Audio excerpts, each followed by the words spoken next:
Bien, aujourd'hui, c'est le concours de château de sable annuel à la plage d'Haldimand. Fait qu'il y a un paquet de bénévoles qui s'affairent à s'assurer que tout va bien se passer. C'est un concours là, qui a lieu depuis au-dessus de 25 ans.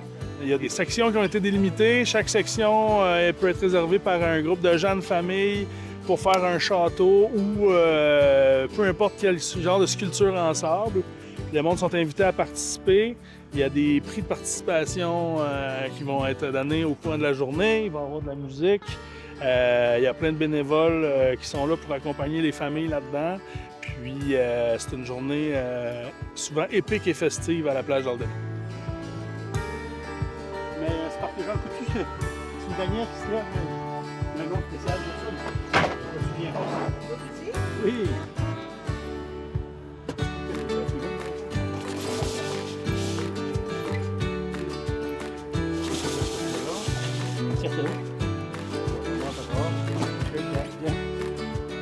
Ça fait 26 ans. C'est la 26e année des Châteaux de sable, mais que je m'implique au niveau du comité. Peut-être pas loin d'une trentaine d'années sûrement. On voyait qu'il y avait des châteaux de sable aux îles depuis plusieurs années. Puis moi, je regardais la plage ici, puis on se disait, il y a du beau sable. On ne veut pas faire compétition avec les îles, c'est pas le même sable du tout, mais je pense que c'est quelque chose qui est faisable. Fait qu'on s'est essayé la première année. On a eu peut-être 10-12 équipes. Puis je te dirais qu'avec le temps, on a monté au nombre d'équipes. Notre record d'équipe est 47. En année, puis il y avait à peu près 3000 personnes sur la plage. C'était une journée formidable. Puis j'espère aujourd'hui qu'il va continuer à faire beau, parce que ça va être une très belle journée aussi, annonce chaud.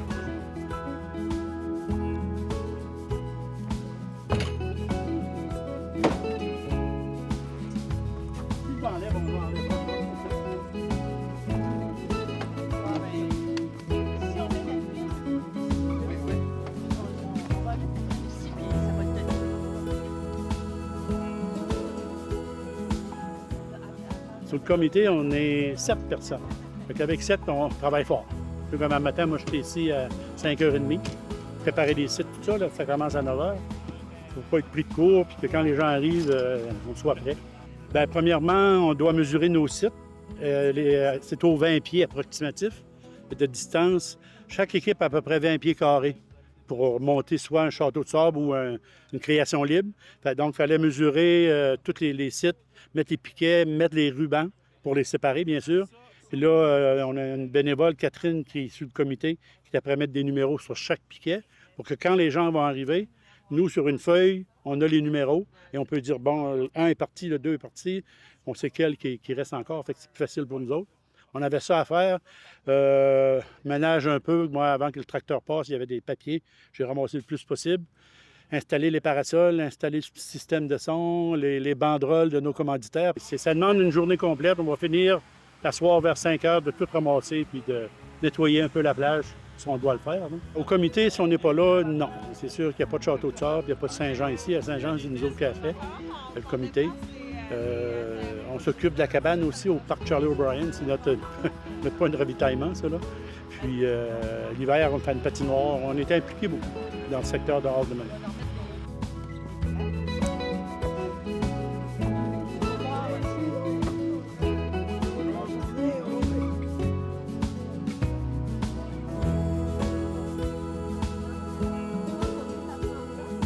Bien, j'ai toujours travaillé avec des jeunes, que ce soit à la polyvalente, parce que moi, de métier, je suis éducateur. J'ai toujours travaillé avec des jeunes, et moi, j'ai une passion pour ça. D'ailleurs, c'est moi qui est responsable de l'équipe de football à Gaspé, en passant. Mais oui, c'est vrai que j'aime travailler avec les jeunes, puis ma paye là-dedans, c'est de voir des jeunes heureux, on va dire, puis qu'on s'occupe d'eux autres, puis ils viennent passer une journée familiale avec leurs parents, puis ils s'amusent en masse. C'est ça notre paye, dans le fond.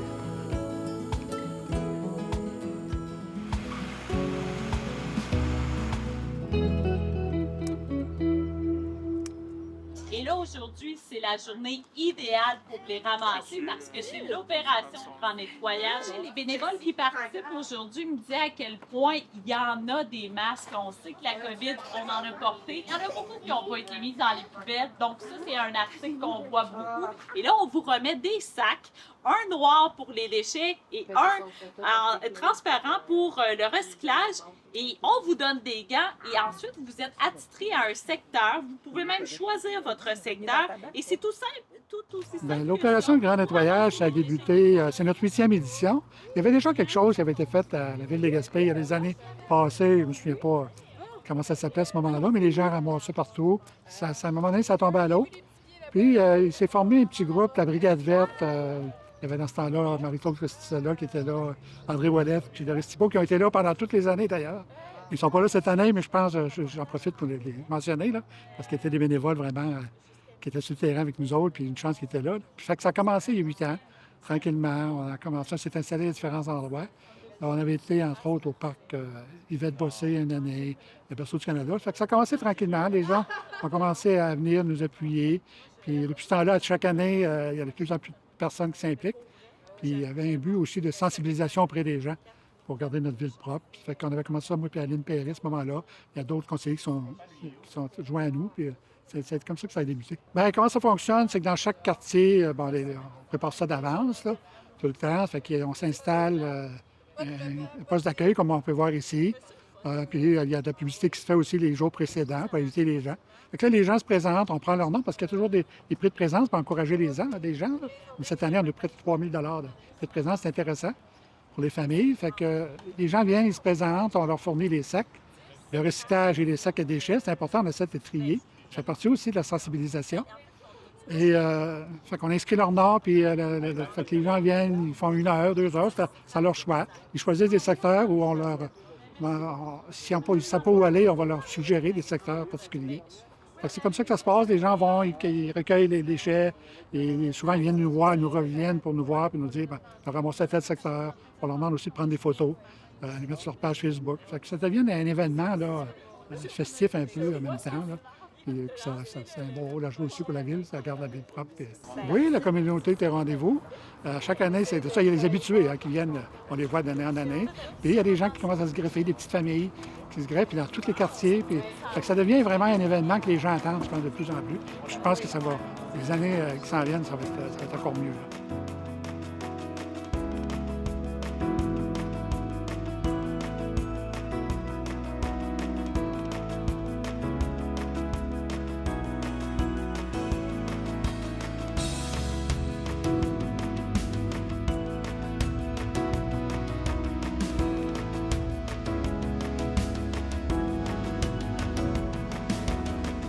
Aujourd'hui, on est venu faire le grand nettoyage de la ville de Gaspé avec tous les citoyens. Autrefois, c'était un événement qui était porté par un comité de citoyens. On a encore des gens qui sont dans le comité, dont André Ouellet. Malheureusement, il ne pouvait pas être avec nous cette année parce qu'il devait prendre soin de lui. Fait qu'on a remobilisé avec les conseillers les gens de la communauté, puis c'est vraiment un grand succès. On trouve ça vraiment important de mobiliser les gens, puis surtout de les conscientiser à l'importance de faire un peu notre part sur le territoire, parce que vous le savez qu'on a un grand territoire, puis qu'encore en 2022, bien, on le sait, il y a des gens qui jettent malheureusement des déchets par la fenêtre de leur voiture, ce qu'on comprend pas, mais c'est pas ce qu'on veut faire. Fait que nous, on essaie de contribuer à ramasser tout ça sur le bord des routes. Il y a aussi des situations qui font que les bacs de recyclage, les poubelles peuvent, avec le vent, faire envoler des déchets. Fait que c'est clair que, tu sais, de toute façon, il faut faire notre part, là. Mais comme là, nous, aujourd'hui, on est au centre-ville, puis on a choisi un petit secteur tout près de Berceau du Canada, puis en 1 heure, on a ramassé presque tout le petit secteur juste avec... on est 4, 2 enfants, 2 adultes, puis ça a vraiment fait une différence, là. C'est sûr qu'on trouvait ça important parce que ça fait partie quand même de l'expérience des visiteurs. Puis on veut que les gens qui viennent visiter, que ce soit des touristes ou des visiteurs, des gens de la place, aient un site propre. Puis justement, quand on est venu ici la semaine dernière, je savais que l'opération Grand Nettoyage s'en venait. Puis j'ai regardé autour, puis c'était plein de déchets. J'ai dit, ça n'a aucun bon sens qu'on laisse ça comme ça. Là. C'est pas... Je trouve que ça n'a pas de bon sens qu'en 2022, on soit encore obligé de faire ça.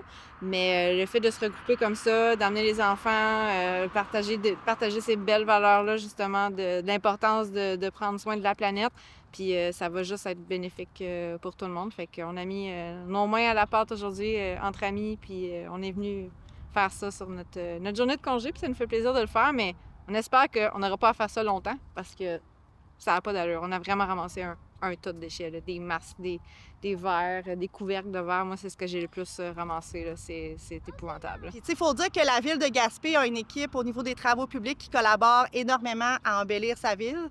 Mais le territoire est tellement grand que c'est sûr qu'on ne pourrait pas tout faire tout seul. C'est important que tout le monde s'implique. C'est vraiment important que chacun porte ce chapeau-là de dire, moi, je prends soin de mon petit carré là, de trottoir de chez nous, de mon parc à côté de chez nous. Si tout le monde le fait, ça va donner un très grand impact dans la communauté. Ça va être magnifique. Puis c'est sûr qu'on ne peut pas se fier sur les autres, de dire je dépose mon déchet là, c'est plus à moi, ça ne m'appartient plus. C'est pas vrai. C'est la responsabilité de quelqu'un d'autre. Donc, si tout le monde fait le tri des déchets, s'occupe de bien faire son compost, son recyclage, de mettre ce qu'il faut dans les poubelles, bien aussi, ça va faire une différence au centre de tri par la suite, puis dans l'enfouissement qu'on fait des déchets. C'est important de se responsabiliser comme consommateur, de dire moi, j'achète quelque chose. J'ai pris cette décision-là, bien après ça, je dois assumer que cet élément-là que j'ai acheté doit aller quelque part quand j'en ai plus de besoin. Donc, est-ce que c'est un déchet? Est-ce que ça s'en va au recyclage, au compost? Est-ce que je le donne au suivant? Donc, il faut penser à cette trace-là qu'on laisse en faisant un choix d'acheter.